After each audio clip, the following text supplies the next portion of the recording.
Bismillahirrahmanirrahim. Assalamualaikum warahmatullahi wabarakatuh.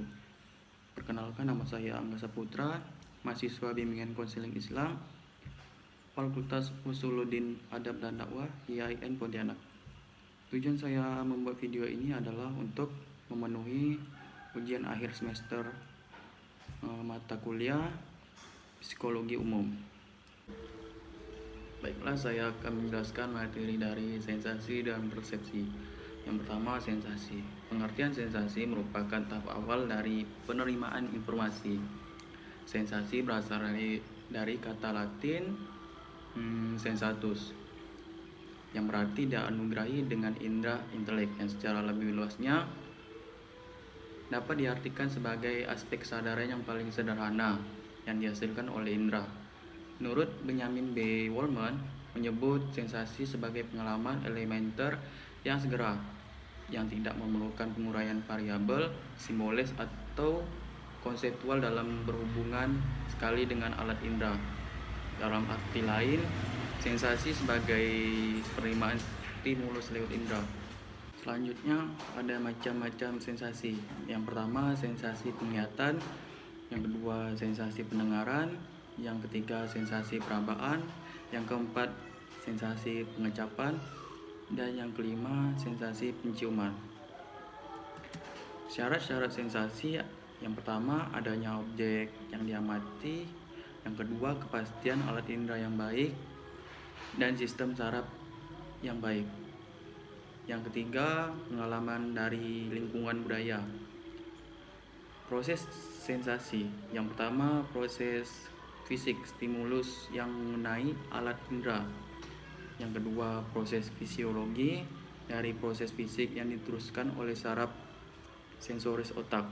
Yang ketiga, proses psikologi, proses di otak yang menyebabkan organisme yang mampu menyadari apa yang diterima oleh inderanya. Materi kedua yaitu persepsi. Pengertian persepsi merupakan penginderaan yang dilakukan oleh manusia dengan melakukan tindakan menyusun, mengenali, dan menafsirkan informasi sensorik guna memberikan gambaran dan pemahaman tentang lingkungan sekitarnya. Dari pengertian tersebut, ada dua hal penting yang terdapat dalam suatu persepsi, yaitu yang pertama, interpretasi, yaitu memberikan kesan, pendapat, atau pandangan teoritis terhadap satu hal. Yang kedua, pengorganisasian, yaitu suatu proses tindakan atau cara untuk mengatur sesuatu.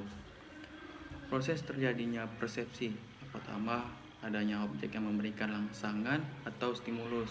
Yang kedua, stimulus tersebut kemudian memicu reseptor. Yang ketiga, selanjutnya, proses fisiologis, yaitu stimulus yang diterima oleh alat indera akan diteruskan oleh syaraf sensorik menuju otak. Yang keempat, di dalam otak terjadi proses psikologis, yaitu otak melakukan proses terhadap stimulus sehingga individu kemudian menyadari, menafsirkan, menilai, dan memahami objek yang diterima oleh alat inderanya. Yang kelima, setelah individu menyadari dan memahami objek yang diterima oleh reseptor, selanjutnya otak mendapatkan kesimpulan atas informasi yang diterima sehingga menghasilkan persepsi. Selanjutnya, faktor yang mempengaruhi persepsi. Secara umum, persepsi manusia dapat dipengaruhi dari dua faktor, yakni faktor internal. Yang pertama, fisiologis, yaitu proses masuknya informasi melalui alat indera manusia yang dapat mempengaruhi dan melengkapi upaya untuk memberikan arti terhadap suatu objek atau lingkungan sekitarnya. Yang kedua, minat, yaitu kecenderungan individu untuk tertarik dan memperhatikan tipe tertentu dari stimulus. Yang ketiga, perhatian, yaitu pemusatan tenaga psikis yang tertuju pada suatu objek yang datang dari dalam dan dari luar individu. Yang keempat, kebutuhan, yaitu segala sesuatu yang diperlukan oleh individu untuk mempertahankan hidup serta untuk memperoleh kenyamanan dan kesejahteraan. Yang kelima, suasana hati, yaitu keadaan emosi individu yang dapat mempengaruhi perasaannya yang pada saat tertentu sehingga dapat mempengaruhi individu tersebut dalam menerima, mengingat, dan bereaksi terhadap suatu hal atau suatu objek dalam lingkungannya. Yang keenam, pengalaman dan ingatan.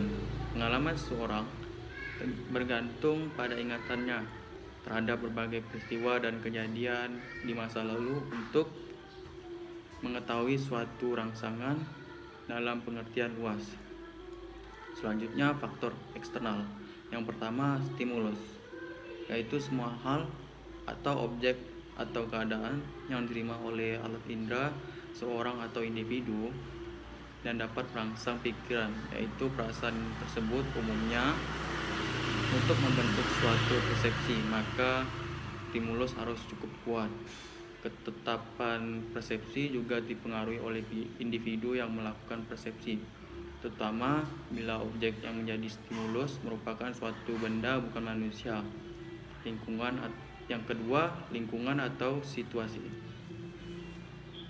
Dalam hal ini, objek dan lingkungan, situasi yang melatar belakang ini merupakan suatu kesatuan yang tidak dapat dipisahkan, sehingga lingkungan atau situasi yang dapat melatar belakangi suatu objek akan mempengaruhi persepsi seorang, terutama bila objek itu adalah manusia.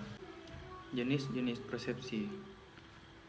Yang pertama, persepsi visual, yaitu persepsi individu yang diperoleh oleh indera penglihatan.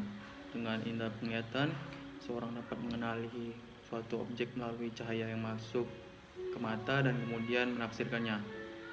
Yang kedua, persepsi auditori, yaitu persepsi individu yang diperoleh oleh indera pendengarannya. Dengan indera pendengaran, seorang dapat mengenali suatu objek dari suaranya. Ketiga, persepsi perabaan, yaitu persepsi individu yang didapatkan melalui indera peraba. Dalam hal ini, seorang dapat mengenali suatu objek dengan meraba atau menyentuhnya.